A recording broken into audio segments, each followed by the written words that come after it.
हाय दोस्तों, welcome to back my channel. मैं ये कहानी का भाग 17वां लेकर आई हूँ। तो हम बिना देर के स्टोरी स्टार्ट करते हैं। अगली सुबह डाइनिंग हॉल में रायजादा के सारे मेंबर्स इस वक्त डाइनिंग हॉल में बैठकर ब्रेकफास्ट कर रहे थे।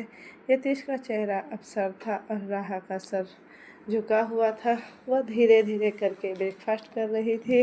माहौल पूरी तरह से ठंडा था, किसी के मुंह से चू तक नहीं निकल रहा था। दादाजी राह को चील की तरह ऐसे घूर रहे थे जैसे अगर यतीश यहाँ पर नहीं होता तो वो अभी जाकर उसे 4-5 जब थप्पड़ जड़ देते। तभी उस खामोशी को तोड़ते हुए यतीश आहन की तरफ देखकर कोड वॉइस में कहा, आहन, तूने मित्तल ग्रुप के ब्रांच को टेक ओवर क्यों किया? आहन जो पानी पी रहा था उसे खांसी आ जाती है और उसके मुंह से सारा पानी जाकर सीधा आदित्य के मुंह पे गिरता है। आदित्य जोर से अपनी आंखें बंद करके अपना निचला होठ बाहर निकाल के छी कहा। आदित्य घूर कर आहन को देखते हुए कहा, आहन भाई, यतीश भाई ने एक सिंपल सा क्वेश्चन किया कि आपने मित्तल ग्रुप के ब्रांच को टेक ओवर क्यों किया और आपको इतने में ही हार्ट अटैक क्यों आ गया? आहन घूर कर आदित्य को देखता है और कहा, तू अपने ठूसने पर ध्यान दे, समझा? ज़्यादा मुंह चलाने की ज़रूरत नहीं।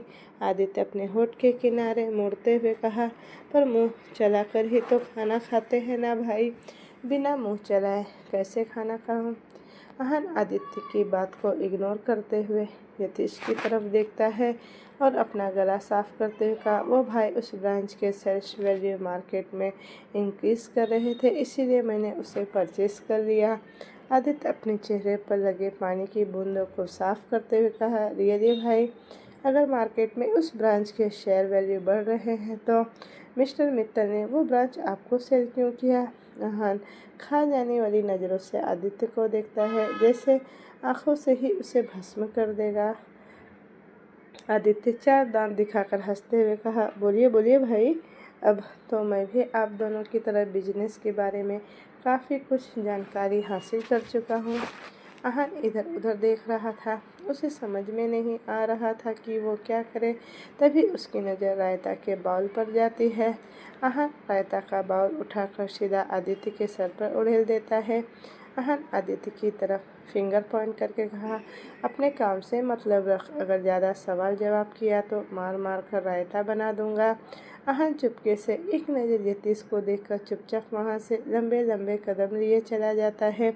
इधर आदित्य अपने सर पर गिर रहे रायते को अपने जीभ से लीक करते हुए कहा, आह काफ़ी टेस्टी है। फिर अपना चेहरा साफ करते हुए यतीश को देखकर कहा, भाई, मुझे लगता है इस रायते में बहुत बड़ा झोल है, मामले में बड़ा घोटाला है। आप कहे तो इन्वेस्टिगेशन चालू कर दूं? यतीश अपने चेयर से खड़ा होते हुए कहा, प्रिंसेस कम विथ मी। राहा के चेहरे पर आज उदासी थी। वो सब झुकाकर हाँ में गर्दन हिला देती है और यतीश वहाँ से चला जाता है। वहाँ पर मौजूद सभी राहा की हालत को अच्छे से समझ रहे थे। आज राहा का चेहरा मुरझा गया था। तभी आदित्य सीरियस टोन में कहा, भाभी, कोई प्रॉब्लम है क्या? और आप भाई के बीच सब कुछ ठीक तो है ना? राहा बोली, हाँ सब कुछ ठीक है आदि भैया। आदित्य बोला, भाई आपको कहाँ ले जाने वाले हैं? ये सुनकर राहा थोड़ा सकपका जाती है। तो आदित्य बोला, बताइए भाभी, क्या बात है, कुछ हुआ है क्या? राहा सर झुकाकर ना में गर्दन हिलाते हुए बोली, कुछ नहीं भैया, सब कुछ ठीक है। आप खामखा परेशान हो रहे हैं, तो फिर भाई आपको कहाँ ले जाने वाले हैं? आदित्य बोला। राहा धीमी आवाज़ में बोली, हॉस्पिटल। आदित्य आंखें बड़ी बड़ी करके, हॉस्पिटल? बट वॉय? राहा अपने पेट पर हाथ रखकर बोली, उन्हें बेबी को अबॉर्ट करने के लिए कहा है। ये बात सुनकर वहाँ पर मौजूद सबके चेहरे का रंग उड़ जाता है। आदित्य हैरानी से, भाभी, you are only in 17 year, आपके लिए इस वक्त बच्चा पैदा करना बहुत मुश्किल है और आप अबॉर्शन करवा रहे हैं। आपको पता है ये आपके हेल्थ के लिए कितना रिस्की हो सकता है? स्वामिनी जी हैरानी से राहा को देखते हुए बोली, राहा, क्या आप इस बेबी को जन्म देना चाहती हैं? मैं इसलिए पूछ रही हूँ क्योंकि बच्चे गिराना बहुत बड़ी बात है। राहा खड़ी होती है और धीमी आवाज़ में बोली, आंटी जी, हमारे पास कोई और ऑप्शन भी तो नहीं। राहा सर झुकाकर वहाँ से चुपचाप बाहर चली जाती है। इधर यतीश पहले ही राहा का वेट कर रहा था। राहा जाकर कार में चुपचाप बैठ जाती है। थोड़ी देर में उनकी कार हवा से बातें करने लगती है। उनकी कार हॉस्पिटल तक पहुंची और अब तक तो राहा का चेकअप हो चुका था। इस वक्त राहा डॉक्टर के केबिन में बैठी थी और उसके सामने वही लेडी डॉक्टर थी जो राहा का चेकअप करने रायजादा पैलेस गई थी। यतीश इस वक्त वहाँ नहीं था, वो एक कॉल अटेंड करने बाहर चला गया था।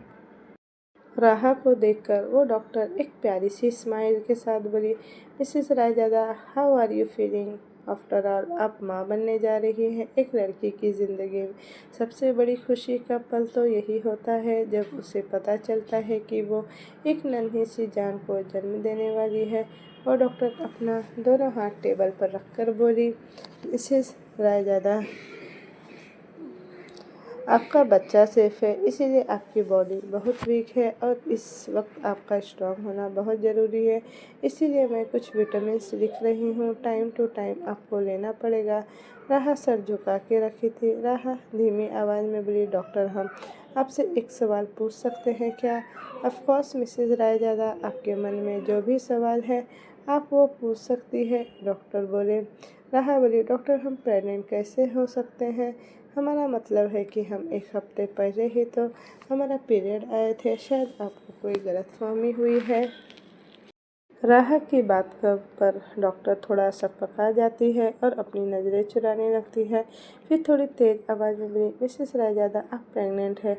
प्रेगनेंसी के फर्स्ट मंथ पर कभी कभार पीरियड्स आ ही जाते हैं, it's not a big deal. फिर एक पेपर आगे बढ़ाते हुए बोली, और ये आपकी प्रेगनेंसी टेस्ट रिपोर्ट, इसमें साफ साफ आपके प्रेगनेंसी टेस्ट पॉजिटिव बता रहे हैं।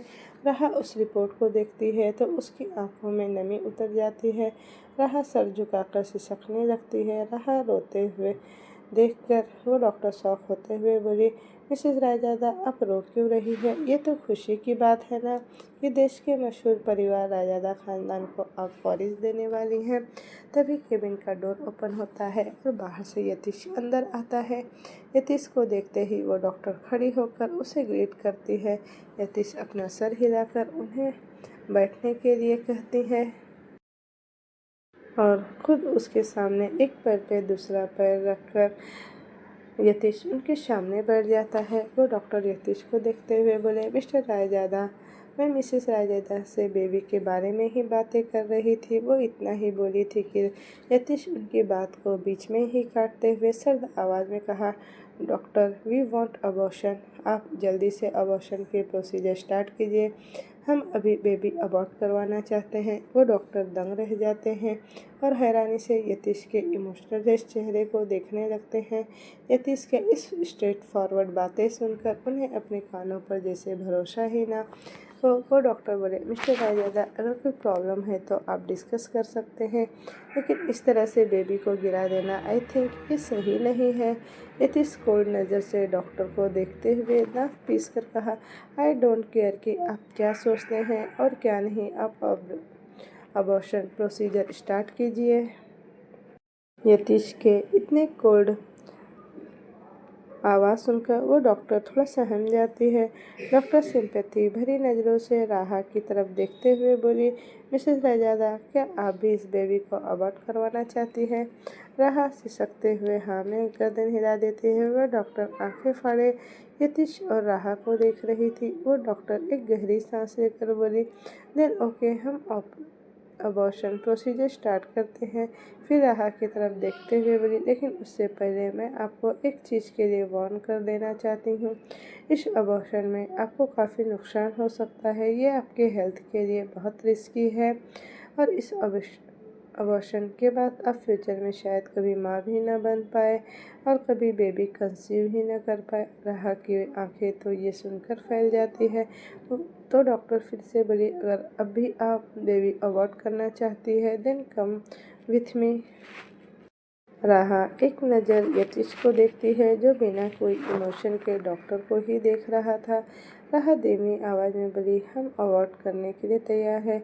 यतीश का चेहरा डार्क हो जाता है। वो डॉक्टर बोली, तो फिर ठीक है मिस्टर रायजादा, आप काउंटर पर जाकर पेपर वर्क कंप्लीट कीजिए, हम प्रोसीजर स्टार्ट करते हैं। यतीश जोर से राहा के हाथ को पकड़ लेता है, जिससे राहा के मुंह से एक हल्की सी आह निकल जाती है। यतीश राहा का हाथ पकड़कर खड़ा होता है और उस डॉक्टर को देखकर सख्त आवाज़ में कहा, एक्सक्यूज अस डॉक्टर। यतीश राहा का हाथ पकड़कर उसे खींचकर बाहर ले जाने लगता है। उन दोनों के जाने के बाद वो डॉक्टर एक गहरी सांस लेकर बोले, क्या हो गया है आजकल के जनरेशन को? भला कोई माँ बाप अपने बच्चे को मारने के बारे में सोच भी कैसे सकता है? इधर यतीश राहा को खींचते हुए अपनी कार के पास ले जाता है और झट से उसका हाथ छोड़कर कार से सटा देता है। यतीश राहा के दोनों तरफ कार में अपना हाथ मारते हुए दांत पीसकर कहा, what the hello princess, didn't you here what the doctor said? राहा सिसकते हुए बोली, तो हम क्या करते? क्या आप अब इस बच्चे को अपनाएंगे? यतीश ये सुनकर खामोश हो जाता है और राहा से दूर होकर अपने गर्दन पर हाथ फेरने लगता है। फिर राहा का हाथ पकड़कर उसे पैसेंजर सीट पर बैठा देता है और खुद ड्राइविंग सीट पर बैठकर कार स्टार्ट कर देता है। इस वक्त कार में खामोशी छाई हुई थी। यतीश इमोशनल चेहरे के साथ कार ड्राइव कर रहा था और राहा आंखें बंद करके कार के सीट पर अपना सिर टिका कर रखी थी। तभी राहा को वॉमिटिंग जैसा फील होने लगता है। उसे एक अजीब सी बेचैनी महसूस होने लगती है। राहा जल्दी से यतीश के हाथ पर अपना हाथ रखती है, जिस हाथ से यतीश स्टीयरिंग संभाल रहा था। राहा बेचैन होते हुए बोली, सुनिए प्लीज़ गाड़ी रोकिए। राहा को बेचैन होते हुए देखकर यतीश बोला, what happened princess, all okay? राहा बेचैन होते हुए बोली, प्लीज़ जल्दी से गाड़ी रोकिए। यतीश एक सुनसान रास्ता देखकर जल्दी से कार पर ब्रेक लगाता है। कार पर ब्रेक लगाते ही राहा जल्दी से कार से बाहर आ जाती है और सड़क के किनारे जाकर खड़ी हो जाती है और जोर से सांसें लेने लगती है। यतीश भी तुरंत अपनी सीट बेल्ट निकाल कर बाहर आ जाता है और राहा के पास खड़ा हो जाता है। यतीश बोला, हे प्रिंसेस, आर यू ओके? राहा ना में गर्दन हिला देती है। राहा बोली, हमें कुछ ठीक नहीं लग रहा। एक अजीब सी बेचैनी महसूस हो रही है। ऐसा लग रहा है जैसे अभी हमें उल्टी ही हो जाएगी। हमें घुटन हो रही है। राहा इतना बोल ही रही थी कि उसे वॉमिटिंग होने लगती है। यतीश जल्दी से राहा को पीछे से पीठ रब करने लगता है। यतीश कार से पानी की बोतल निकाल कर राहा को पानी पिलाता है और पानी से उसका चेहरा साफ करता है। राहा बुत बनकर खड़ी थी। यतीश टिश्यू पेपर से राहा के चेहरे पर लगे पानी की बूंदों को साफ करता है और उसे गोद में उठाकर कार में बिठा देता है। राहा एकटक यतीश के हर एक एक्शन को निहार रही थी और यतीश कार स्टार्ट करता है। उन दोनों के बीच एक अजीब सी खामोशी थी। एक अजीब सी तरह की चुप्पी उस कार में फैली हुई थी। राहा सर झुकाकर सिसक रही थी। उसमें हिम्मत नहीं हो रही थी यतीश के सामने कुछ भी बोलने की। तभी यतीश कुछ सोचकर कार्टन करता है, जिससे राहा की आंखें फैल जाती है। थोड़ी देर बाद यतीश की कार आकर एक बिल्डिंग के सामने रुकती है। राहा सर उठाकर देखती है तो ये उसके चाचा चाची का घर था। राहा दंग रह जाती है। राहा समझ जाती है कि यतीश अब उसे अपने साथ नहीं ले जाने वाला, वह उसे हमेशा के लिए छोड़ने वाला है। यतीश एकटक सामने की तरफ देखकर बिना कोई इमोशन से कहा, princess don't get me wrong, I think you will be happier with Chirag than me.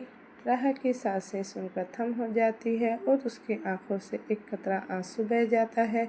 Yatish अपने पैंट पॉकेट से अपना मोबाइल निकालकर एक वीडियो प्ले करता है और राहा की तरफ बढ़ा देता है। राहा मोबाइल पकड़ती है और जैसे ही उस वीडियो को देखती है, उसके पैरों तले ज़मीन खिसक जाती है और उसके हाथ से मोबाइल छूट जाता है।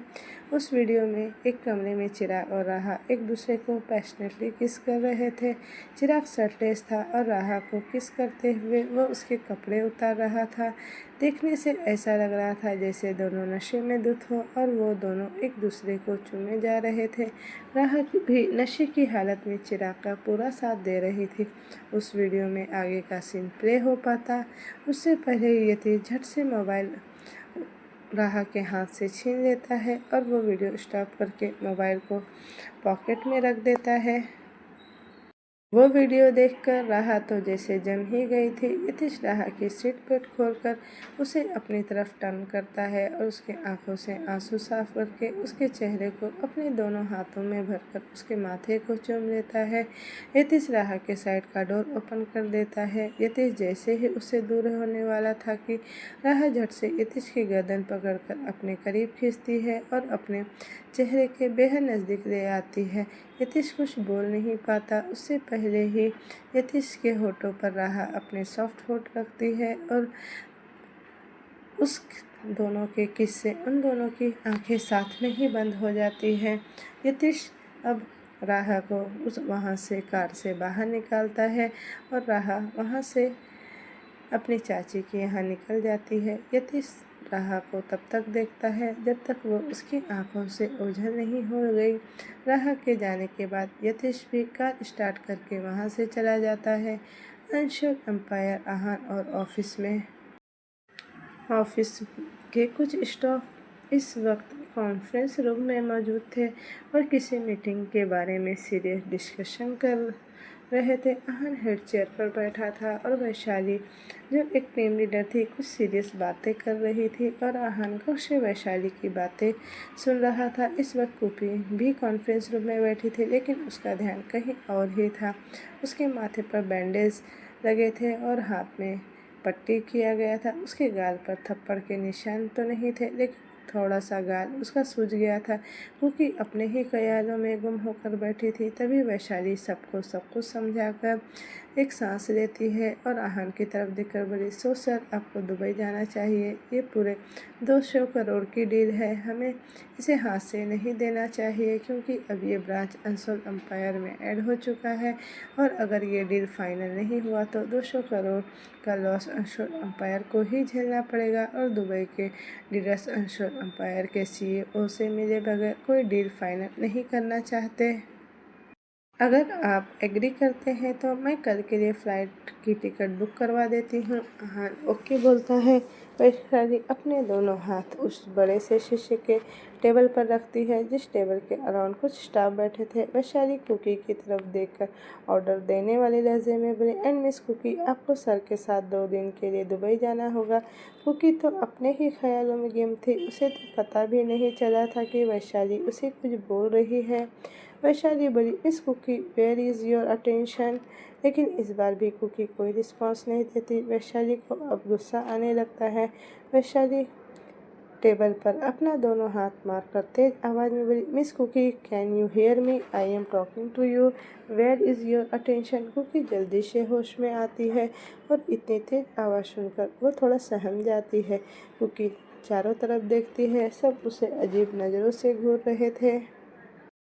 कुकी बात को संभाल कर बोली, ओह सो सॉरी मैम। मैं शायरी वैसे ही अकड़ कर बोली, आई सेड कि आपको 2 दिन के लिए सर के साथ दुबई जाना होगा, एक बिजनेस डील के सिलसिले में।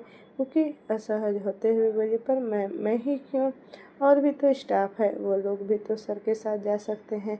मैम आई एम सॉरी, मैं दुबई नहीं जा सकती। वैशाली एक आईब्रो उठाकर बोली, लगता है आपको सीनियर्स के ऑर्डर्स फॉलो करने नहीं आते। फिर कुकी को घूरते हुए बोली, मिस कुकी, डोंट फॉरगेट कि आप सर की पर्सनल असिस्टेंट है, आपको सर के साथ दुबई तो जाना ही होगा। And I am not talk asking you, I am telling you. Cookie सर झुका लेती है। वैसे आहान की तरफ देखते हुए, सर ऑल राइट सर, मैं कल के लिए फ़्लाइट की 2 टिकट्स बुक कर देती हूँ। कुकी का मुँह लटक जाता है। तभी एक लड़की जो उसकी कलीग थी, उसके हाथ पर हाथ रखती है। वो लड़की धीमी आवाज़ में बोली, कुकी आर यू ओके? आप इतनी उदास क्यों हैं? कुकी मुस्कुराते हुए बोली, नहीं नहीं, मैं उदास नहीं हूँ, आई एम फाइन। वो लड़की धीमी आवाज़ में कुकी के कान में फुसफुसाते हुए बोली, देखिए, आप वैशाली मैम की बातों का बुरा मत मानिए। वो हमेशा ऐसे ही सब पर चिढ़ती रहती है, जैसे उनके सर पर हमेशा कीड़े काट रहे हो। कुकी उस लड़की को देखते हुए मुस्कुरा देती है। थोड़ी देर बाद मीटिंग खत्म हो जाती है और सब अपने अपने डेस्क और कैबिन में चले जाते हैं। कुकी इस वक्त आहान के कैबिन में सर झुकाकर खड़ी थी और आहान किसी से फ़ोन पर बातें कर रहा था।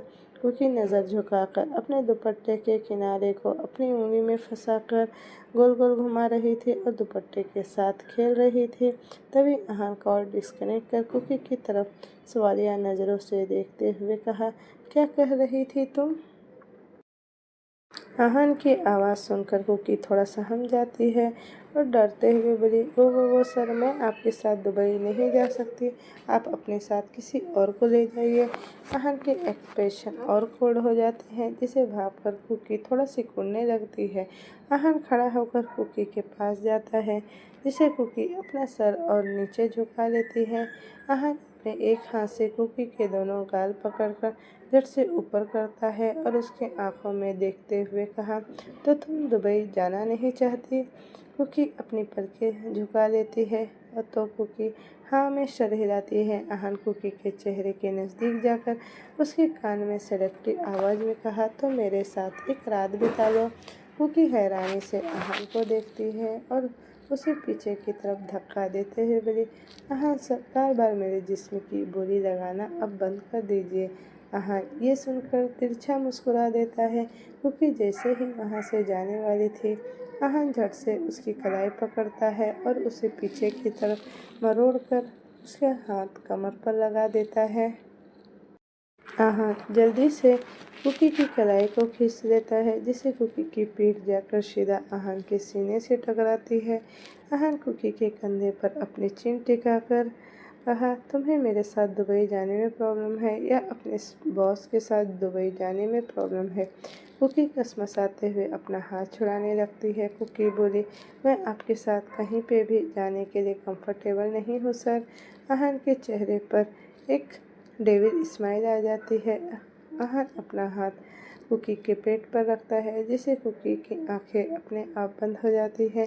अहान कुकी के कान में कहा, spend a night with me और come with me to Dubai, choice is yours. Ahaan का हाथ कुकी के पेट से सीने की ओर बढ़ पा रहा था कि उसे पहले ही कुकी आंखें बंद करके फटाक से बोली, मैं तैयार हूँ सर। हम अहान झट से कुकी को पलटता है और उसके कमर पर अपने हाथ रखकर खुद से उसे अपने में चिपका लेता है।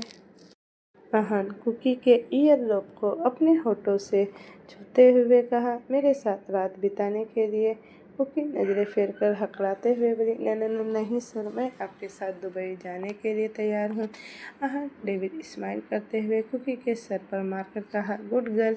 अहान कुकी को छोड़ देता है और कुकी हड़बड़ाते हुए वहाँ से जाने लगती है। कुकी केबिन की डोर तक पहुँची ही थी कि अहान पीछे से कोल्ड वॉइस में कहा, ए रुको। कुकी पीछे मुड़कर सवालिया नज़रों से अहान को देखने लगती है। अहान ने कहा, ये तुम्हारे हाथ और सर पर चोट कैसे लगी? कुकी की आंखें भर आती है, क्योंकि उसकी आंखों के सामने कल रात वाला वही पल घूमने लगता है जब करण उसके साथ अपार्टमेंट में घुसकर उसके साथ ज़बरदस्ती करने की कोशिश कर रहा था। कुकी खुद को संभाल कर धीमी आवाज़ में बोली, मैं बाथरूम में फिसल गई थी सर। अहान अपनी आई रोल करते हुए कहा, खैर गिरना तो तुम्हारी फितरत में है। ये सुनकर कुकी अपना सर झुका लेती है। एनीवे, कल वक्त पर एयरपोर्ट पहुंच जाना। अहान एक गहरी सांस लेकर बोला। कुकी हाँ में सर हिलाकर वहाँ से चली जाती है। कुकी केबिन से निकलकर बड़बड़ाते हुए बोली, कल वक्त पर एयरपोर्ट पहुंच जाना। आपके साथ तो मैं पुणे तक ना जाऊं, दुबई तो बहुत दूर की बात है। इधर राह अपने छोटे से कदमों से सर झुकाकर अपने चाचा चाची के घर के अंदर दाखिल होती है। इस वक्त मिष्टी हॉल में सोफे पर पसर कर बैठी थी और अपने दोनों पैर अपने सामने रखे टेबल पर रखकर टीवी देख रही थी। राह चुपचाप जाकर डोर के पास झुककर खड़ी हो जाती है। मिष्टी एक नज़र डोर के पास खड़ी राह को देखती है और फिर से टीवी देखने लगती है, लेकिन 2 सेकंड बाद उसकी आंखें हैरानी से फैल जाती है। वह वापस राह की तरफ देखती है और 2 बार अपनी आंखों को अपने हाथों से मसलती है। राह के सर झुके हुए थे। ये देखकर मिष्टी के चेहरे पर एक डेविल स्माइल आ जाती है। शायद वो समझ गई थी कि उसके साथ क्या हुआ होगा। मिष्टी डेविड स्माइल करते हुए राह के पास जाती है और उसे गौर से देखती है। मिष्टी बोली, oh my god mom, come and see who is this. Mishti राह के चारों तरफ घूमते हुए तेज आवाज में बोली, the business tycoon great Yatish Singh Raizada की प्रिंसेस आज हमारे घर पधारी है। राह खुद में सिमटने लगती है। तभी नीता अंदर से हॉल में पहुंचकर जैसे ही राह को देखती है उसके चेहरे पर भी एक कातिलाना मुस्कुराहट आ जाती है। नीता स्माइल करते हुए बोली, आ गई महारानी। उस यतीश के साथ अपना मुंह काला करके राह सर झुकाकर धीमी आवाज में बोली, ऐसी कोई बात नहीं है चाची जी। नीता गुस्से से बोली, हम जानते तो थे कि वो रायजादा तुझे ज़्यादा दिन अपने पास नहीं रखेगा, लेकिन ये नहीं सोचा था कि उसका मन तुझसे इतनी जल्दी भर जाएगा। मिष्टी गुस्से से राह के बाल को मुट्ठी में भरकर दांत पीसते हुए बोली, उसके साथ मुंह काला करके यहाँ क्यों आई? ब्लडी कैरेक्टरलेस, निकल जा हमारे घर से। राह की आंखों के कोने बह जाते हैं। राह भर्राए गले से बोली, मिष्टी दी आप घर से निकाल देंगे तो हम कहाँ जाएंगे? नीता दांत पीसते हुए बोली, तुझे क्या लगा उस रायजादा के साथ अंग्रेजी मना कर आएगी और हम तुझे अपने घर में रख लेंगे? बीवी ना सही, उसके पास रखेल बनकर तो रह ही सकती थी ना। राह जल्दी से अपनी चाची के पैर पकड़कर गिड़गिड़ाते हुए बोली, प्लीज़ चाची जी हमें घर से मत निकालिए, आप लोगों के सिवा हमारा इस दुनिया में कोई नहीं। अब जो बोलेंगे हम वो करेंगे, लेकिन हमें घर से मत निकालिए। नीता गुस्से से राह के जबड़े पकड़कर खड़ी करती है। उसके बाद मुट्ठी में भरकर बोली, जो बोलूँगी मैं तुम वही करोगी ना? राह सुबकते हुए हाँ में गर्दन हिलाती है। राह अपने चाची के पैर पर गिड़गिड़ा ही रही थी कि तभी विकराल चिल्लाते हुए वहाँ पहुँचते हैं और बोलते, कौन मनहूस इतना चिल्ला रहा है? घर की शांति भंग हो रही है, बाहर फेंको उसे। राह नजरें उठाकर अपने चाचा जी को देखती है, लेकिन विकराल जैसे ही राह को अपने चौखट पर देखते हैं वो गुस्से से आग बबूला हो जाते हैं। विकराल चिल्लाते हुए बोले, तुम बेशर्म लड़की, शर्म नाम की कोई चीज़ है भी या नहीं तुम्हारे पास?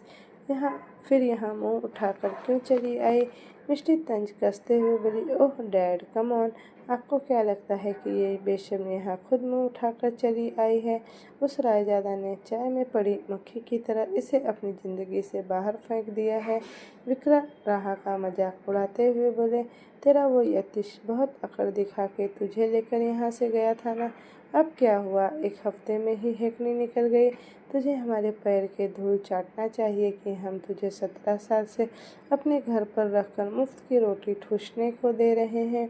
राह सर झुका के सब कुछ चुपचाप सुन रही थी। वो सिर्फ इतनी गुजारिश कर रही थी कि इस वक्त उसके चाचा चाची उसे इस घर में पनाह दे दे, वरना इस हालत में वो जाती भी कहाँ थी। विकराल गुस्से से राह के जबड़े जकड़ते हुए बोले, तुझे पता है तेरी वजह से हमने क्या क्या झेला है? तेरी वजह से हम तीनों को करंट का झटका झेलना पड़ा। तेरे मुंह पे वो रायजादा थप्पड़ मार के गया और तेरी चाची के पैर तो अभी भी बैंडेज लगे हुए हैं, वो ठीक से चल भी नहीं पा रही। करंट शॉक की वजह से मेरी मिष्टी को 2 दिन तक होश ही नहीं आया और अब तुझे लगता है कि हम तुझे अपने घर पर जगह देंगे? राह बोली, चाचा जी अब ऐसा कुछ नहीं होगा, उन्होंने हमें हमेशा के लिए छोड़ दिया, अब हम यहाँ से कहीं नहीं जाएंगे। विकराल की पकड़ इतनी शक्ति की राह को ऐसा महसूस हो रहा था कि अब उसके जबड़े ही टूट जाएंगे। विकराल डेविल स्माइल करते हुए कहा, तुझे किसने कहा कि हम तुझे यहाँ रखने वाले हैं? राह बोली, चाचा जी मम्मी पापा के जाने के बाद आप दोनों ही मेरे मम्मी पापा हैं। आप लोग हमें घर से निकाल देंगे तो हम कहाँ जाएंगे? विकराल झट से राह के जबड़े को छोड़ता है, जिसे राह धड़ाम से फर्श पर गिरती है और उसके साथ ही उसकी कोहनी पर चोट लग जाती है। राह खुद को संभाल कर अपने चाचा के पैर पर सर रखकर बोली, चाचा जी आप हमें बस घर के किसी कोने में रख लीजिए, उसके बदले आप जो कहेंगे हम वो करेंगे। नीता गुस्से से राह के बाल पकड़कर खड़ी करती है, उसके बाल बोली, हम जो बोलेंगे तुम वही करोगी ना? राह सुबकते हुए हाँ में गर्दन हिला देती है। नीता जाकर सोफे पर पसर कर बैठ जाती है और राह को देखते हुए बोली, इधर आ। राह जाकर उनके पास सर झुकाकर खड़ी हो जाती है। नीता फर्श पर इशारा करते हुए, बैठो और आओ मेरे पैर दबाओ। राहा हाँ में गर्दन हिला देती है और फर्श पर आलती पालती मार कर बैठती है और अपने दोनों हाथ से नीता के पैर दबाने लगती है। नीता सोफे पर अपना सर टिकाकर आंखें बंद करके बोली, तुझे हर दिन पूरे घर की सफाई करनी होगी जैसे तुम पहले करती थी। राहा हाँ बोलती है। नीता फिर बोली, हम सबके कपड़े धोने होंगे और उसके साथ रोज का खाना भी तुझे ही बनाना होगा। राहा जी चाची जी बोलती है, और हाँ तुझे रोज खाने को नहीं मिलेगा, बस 2 दिन में एक बार खाने को मिलेगा। नीता फिर बोली। राहा अब 2 बार सर में हाँ हिला देती है और बोलती है, जी चाची जी आप जैसा कहेंगे हम वैसा करेंगे। नीता राहा को देखकर बोली, और आए दादा जब जब जब तुझे यूज करता था तूने गर्भ निरोधक दवा तो लिया था ना। राहा की आंखों में अब ये सुनकर नमी उतर आती है। वो सर झुकाकर हाँ ही बोली। राहा डरते हुए बोली, चाची जी अगर हम फिर भी प्रेग्नेंट हो गए तो। नीता दांत पीसते हुए बोली, तो धक्का मारकर मैं तुम्हें घर से बाहर फेंक दूंगी। राहा सहम जाती है। नीता बोली, ओ रायजादा तुझे हर रात की कीमत कितनी देता था? सुना है वो बहुत अमीर है, पूरे देश को खरीदने की औकात है उसमें, और अमीर लोगों के रकम भी मोटे मोटे होते हैं। राहा रूंधे गले से बोली, उन्होंने मुझे कोई पैसे नहीं दिए चाची जी। नीता ठहाका मारकर बोली, हाँ हाँ ओ माय गॉड, वो रायजादा तो तुझे मुफ्त में यूज़ करके चला गया। राहा का सर अब शर्म से झुक जाता है। वो जोर से अपनी आंखें बंद कर लेती है। नीता फिर अकड़ते हुए बोली, ठीक है अब ये रोना धोना बंद कर और जाकर जा खाना बना, फिर घर की सफाई करनी है। राहा हाँ में गर्दन हिलाते हुए बोली, जी चाची जी। रात का वक्त राहा सारा काम करके अपने छोटे से कमरे में जाती है। वो अब तक काफ़ी थक चुकी थी घर का सारा काम करके। राहा फर्श पर बिछाए गए मैट पर धड़ाम से बैठ जाती है और अपने घुटने को दोनों हाथों से पकड़कर एकटक आगे की तरफ देखती है। कुछ सोचकर उसके चेहरे पर एक दर्द भरी मुस्कान आ जाती है। राहा अपने पेट पर धीरे से हाथ रखकर बोली, आखिर कोई पति कैसे बर्दाश्त कर सकता है उसकी बीवी की कोख में किसी और का बच्चा हो। राहा फर्श पर लेट जाती है और ऊपर घूरते हुए कब उसकी आंखें लगती है उसे भी पता नहीं चला।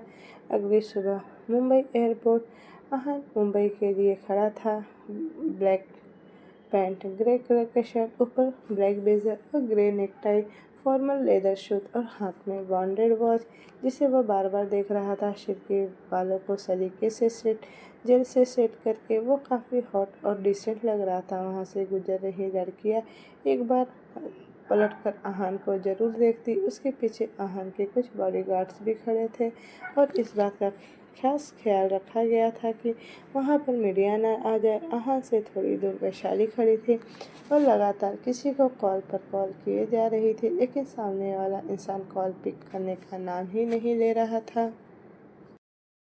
वैशाली फ्रस्ट्रेट होकर बोली, डैम इट, और जोर से पैर पकड़ते हुए आहान के पास आ जाती है। वैशाली अपने एक हाथ में पकड़े मोबाइल को दूसरे हाथ से मारते हुए घबरा कर, सर वो कुकी कॉल रिसीव नहीं कर रही। मैं बहुत बार ट्राई कर चुकी हूँ लेकिन वो कोई रिस्पॉन्स नहीं दे रही। आहान का चेहरा ये सुनकर डार्क हो जाता है और आंखें सर्द। आहान गुस्से से मुट्ठी भींचता है और दांत पिसते हुए कहा, आई न्यू इट कि वो कुछ ऐसे उल्टे सीधे ही हरकत करने वाली है। कल ही मुझे वो मना कर रही थी मेरे साथ दुबई जाने के लिए। वैशाली हैरानी से आहान को देखती है। आहान सर्द आवाज़ में कहा, फ्लाइट बोर्ड होने में अभी कितना टाइम है? वैशाली हकलाते हुए बोली, वो सर सिर्फ अभी आधे घंटे ही बचे हैं। आहान ने कहा, 20 मिनट में मैं उसे लेकर आता हूँ। आहान कार की चाबी लेकर अपनी कार में बैठता है जिस कार से वो आया था और वो हवा को चीरते हुए कार फुल स्पीड में ड्राइव करके वहाँ से निकल जाता है। कुकी का अपार्टमेंट। कुकी हाथी घोड़े बेचकर चारों तरफ बेड पर अपने चारों हाथ पर फैलाए सो रही थी। वो इस वक्त मुंह के बल लेटी थी उसका सर सॉफ्ट पिलो में धंसा था। हालांकि उसका अपार्टमेंट बहुत बड़ा नहीं था, सिर्फ एक हॉल, किचन और बेडरूम और एक वॉशिंग सेट। लेकिन जब से वो आहान के फार्म हाउस से यहाँ आई थी, वो एक सुकून की नींद सो रही थी।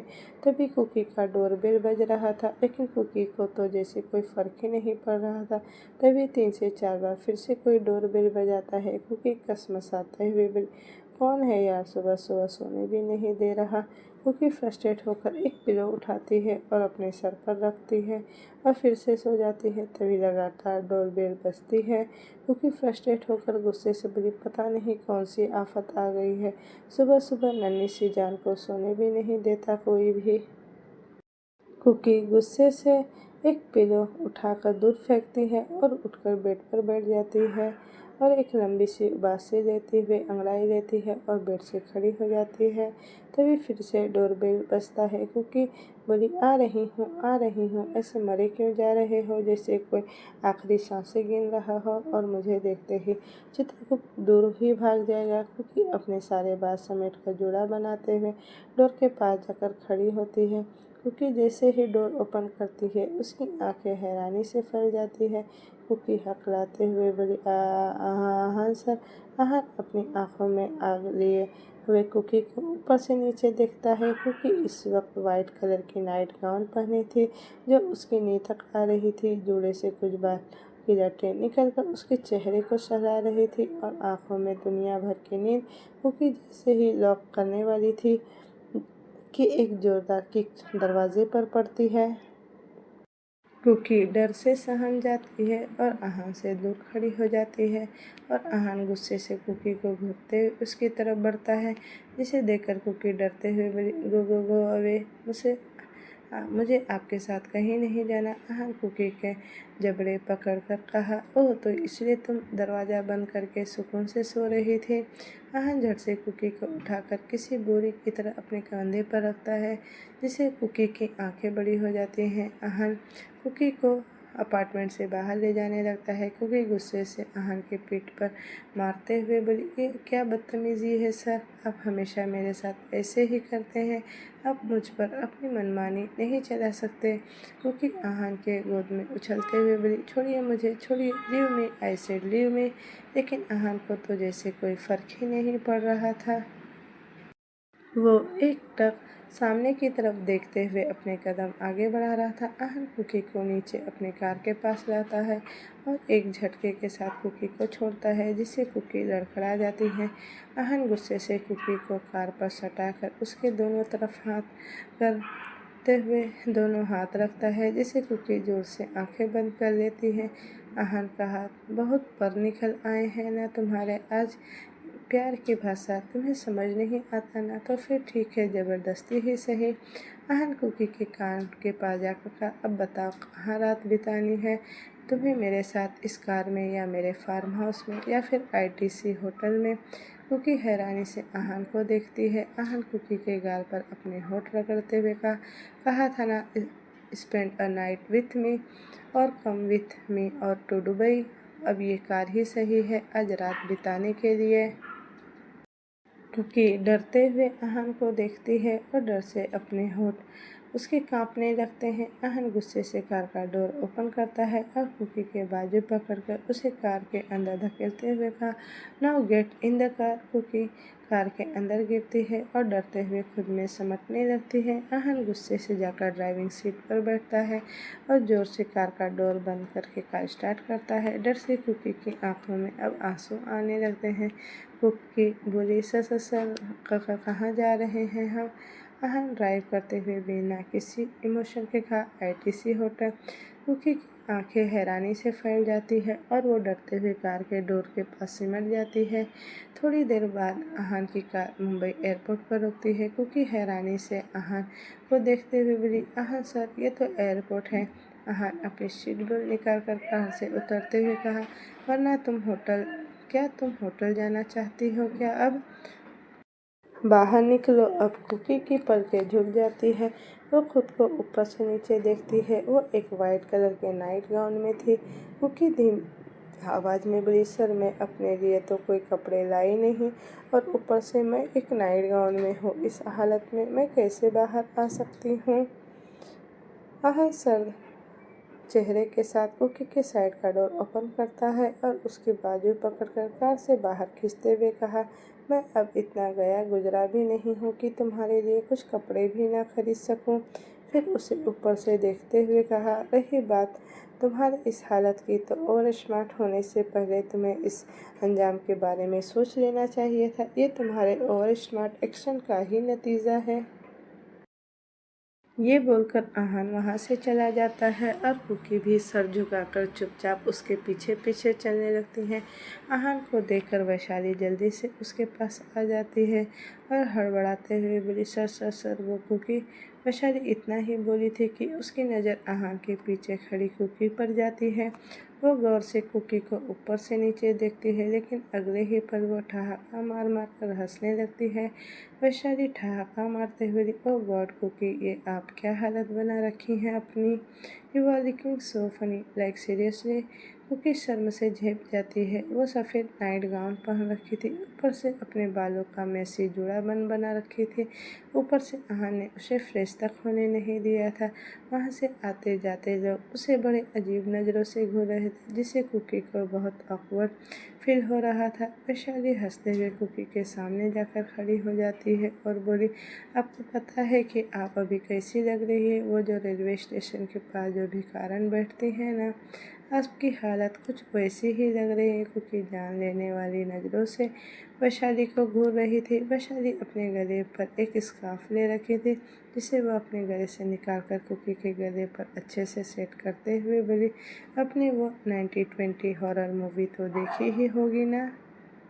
उसमें वो भूतनी जो सफ़ेद नाइटी पहनकर इधर उधर भटकती है ना, you are looking exactly like that. Vaishali Cookie का मजाक उड़ाते हुए बोली, फिर कुकी को ऊपर से नीचे तक देखते हुए बोली, अब आप ठीक ठाक लग रही हैं। कुकी आहार को गुस्से से घूर रही थी। कुकी बड़बड़ाते हुए अपने मन में बोली, कैसे पागल इंसान है ये, नाइट गाउन में मुझे एयरपोर्ट पर ले आए मेरा मजाक बनाने के लिए। वैशाली कुकी के हाथ में आहान का सूटकेस समा देती है और मुस्कुराते हुए बोली, हैप्पी जर्नी। कुकी एक गंदी सी मुस्कान वैशाली को पास करती है और सूटकेस पकड़कर आहान के पीछे पीछे चल देती है। एयरपोर्ट के एंट्रेंस पर उन दोनों की स्कैनिंग होने के बाद वो दोनों फ्लाइट के बिजनेस क्लास में जाते हैं। आहान विंडो सीट पर बैठ जाता है और कुकी उसके बगल वाली सीट पे। प्रीमियम क्लास होने की वजह से वहाँ काफ़ी कम लोग मौजूद थे और कुकी सबको घूर घूर कर देख रही थी। कुकी अंदर से काफ़ी घबरा रही थी, क्योंकि आज वो पहली बार प्लेन में सफ़र करने जा रही थी। तभी ब्लाइंड बोर्ड होता है, उसके साथ कुकी की धड़कनें भी बढ़ने लगती है। कुकी डरते हुए अपने दिल पर हाथ रखती है और जोर से अपनी आंखें बंद कर लेती है। वहाँ कुकी की हर एक हरकतें नोटिस कर रहा था। शायद वो समझ चुका था कि आज पहली बार कुकी प्लेन में सफ़र कर रही है। तभी प्लेन में फ़्लाइट टेक ऑफ होने का अनाउंसमेंट होता है। कुकी जोर से आंखें मीचती है और अपने दिल पर अपनी पकड़ कसती है। तभी प्लेन टेक ऑफ होने लगता है और उस आवाज़ से कुकी की आंखें बंद करके अपने मुंह पर अपने हाथ रखती है और अपने दूसरे हाथ से आहान जो अपने एक हाथ हाई रेस्ट पर रखा था उसके ऊपर रख देती है। आहान एक कुकी के चेहरे को देख रहा था और कुकी डर के मारे आहान के हाथ को अपने नाखून से खरोच कुकी घबरा कर बोली, सर सर सर मुझे बहुत डर लग रहा है। कुकी अनजाने में आहान की उंगलियों में अपनी उंगलियां फंसाकर जोर से अपने हाथ को उसके हाथ से लॉक कर देती है। कुकी को इस तरह डरता देखकर आहान के चेहरे पर एक छोटी सी स्माइल आती है। धीरे धीरे वो अपने बादलों को चीरकर आसमान की ऊंचाइयों पर पहुंच जाता है। तभी आहान धीमी आवाज़ में कहा, हे आर यू फाइन। कुकी अपनी आंखें खोलती है और हाँ में गर्दन हिलाती है। डर से उसके माथे में पसीना आ गया था। वो जोरों से सांस लेती है। तभी उसकी नज़र आहान के हाथ पर जाती है। कुकी के खरोंचने की वजह से आहान के हाथ से खून निकल रहा था। कुकी हैरानी से आहान को देखती है और तुरंत अपने गले पर लटका स्कार्फ निकालकर उसके हाथ से खून को साफ करते हुए, oh I am so so sorry sir, I am very very sorry, I am very scared. Kuki Ahaan के हाथ में फूंक मारते हुए बोली, वो एक्चुअली मुझे हाइट से बहुत डर लगता है, शायद इसीलिए मुझे इससे ऐसा हो गया। I am very sorry sir. Ahaan एकटक कुकी के घबराते हुए चेहरे को हिलते हुए लब को देख रहा था। फिर वो जल्दी से अपना हाथ खींचकर बिना फिर किसी भाव के कहा, no it's okay, you don't need to worry. Ahaan आंखें बंद करके लेट जाता है। कुकी भी जल्दी से अपना हाथ पीछे ले आती है और चुपचाप बैठ जाती है। अहान आसमान की ऊंचाइयों से नीचे का नज़ारा बेहद खूबसूरत दिख रहा था। पूरा शहर जगमगा रहा था। कुकी बाहर नज़ारा देखने के लिए थोड़ा आगे झुकती है, लेकिन अहां का विंडो सीट होने की वजह से वो बाहर का नज़ारा अच्छे से नहीं देख पा रही थी। उसे अपने ऊपर से जाना पड़ रहा था। कुकी मुंह लटकाकर अहान को देखती है, जो आंखें बंद करके लेटा था। कुकी धीरे धीरे आगे बढ़ती है और बाहर का नज़ारा देखने लगती है। वो इतना सुंदर नज़ारा था कि कुकी की आंखें फटी की फटी रह जाती है। कुकी एक प्यारी सी मुस्कान लिए बड़बड़ाते हुए बोली, वो वाह, ये कितना खूबसूरत नज़ारा है। कुकी बाहर देखते हुए एक्साइटमेंट में सरकते सरकते अहान की गोद में जाकर बैठ जाती है। तभी अहान थोड़ा तेज आवाज़ में कहा, what the hell are you doing. Cookie कांप उठती है। तभी उसे रियलाइज़ होता कि वो कहाँ जाकर बैठी है। कुकी थूक अटकते हुए बोली, ओ आई एम सॉरी सर। तभी कुकी जोर से आंखें बंद कर लेती है, क्योंकि अहान का हाथ उसके पेट पर महसूस हो रहा था। कुकी जैसे ही उठने वाली थी, अहान दूसरे हाथ से उसकी कमर और पेट पर अपनी पकड़ बना लेता है। अहान कुकी के कान में धीमी आवाज़ में कहा, मुझे लगता है तुम मेरी बाहों में समाने की आदत हो चुकी है। क्यों, क्या तुम मुझे रिझाने की कोशिश कर रही हो। कुकी अहान के हाथ को अपने पेट से छुड़ाने की कोशिश करते हुए नामे गर्दन हिला देती है। अहान कुकी के गर्दन पकड़कर उसका चेहरा ऊपर करते हुए कहा, लेकिन तुम्हारी हरकतों से तो ऐसा ही लग रहा है मुझे। कुकी के झुकने की वजह से उसके क्लीवेज काफ़ी हद तक रिवीलिंग हो रही थी और अहान की नज़र उसकी क्लीवेज पर टिकी थी, जिसे देखकर उसका गला सूख रहा था। कुकी अहान की नज़र भांप कर अपनी गाउन ठीक करती है। अहान भी खुद को थोड़ा कंट्रोल करके कुकी को छोड़ता है और कुकी जाकर अपनी सीट पर बैठती है। शर्म से कुकी के गाल लाल हो गए थे। कुकी सर झुकाकर अपने मन में बोली, बेशर्म आदमी, हवस का पुजारी। अहान अपना होठ मोड़ते हुए कहा, वैसे कार्टून लग रही हो तुम इन कपड़ों में। ऐसे ही सफ़र कट जाता है और करीब 3 घंटे बाद प्लेन दुबई एयरपोर्ट पर लैंड करता है। अहान और कुकी वहाँ के कैब लेकर दुबई के famous hotel the oriental hotel में पहुँच जाते हैं। कुकी एकटक नज़रों से होटल के चारों तरफ देख रही थी। देखने से ये होटल काफ़ी एक्सपेंसिव होटल लग रहा था, जो शायद सिर्फ एलिगेंट क्लास के लोग ही अफोर्ड कर सकते थे। कुकी के मुंह से निकल जाता है, ये तो बहुत एक्सपेंसिव है, मैं यहाँ कैसे रह सकती हूँ।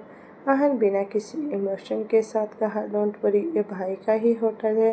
अहान को देखकर होटल का मैनेजर जल्दी से अहान के पास आता है और सर झुकाकर ग्रीट करते हुए कहा, वेलकम सर। फिर 2 की कार्ड बढ़ाते हुए कहा, सर योर की एंड कार्ड। अहान की कार्ड लेते हुए कुकी की तरफ देखकर कहा, अपने रूम में जाओ, तुम्हें तुम्हारे कपड़े रूम में मिल जाएंगे। अहान वहाँ से चला जाता है और कुकी भी उसके पीछे पीछे चली जाती है। दोनों अपने अपने रूम में जाते हैं।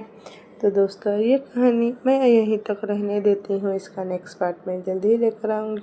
अगर आपको मेरी स्टोरी अच्छी लग रही हो और आपको इसी तरह की स्टोरी चाहिए तो मेरे चैनल को लाइक शेयर सब्सक्राइब जरूर कीजिएगा। Thank you for watching. Bye bye.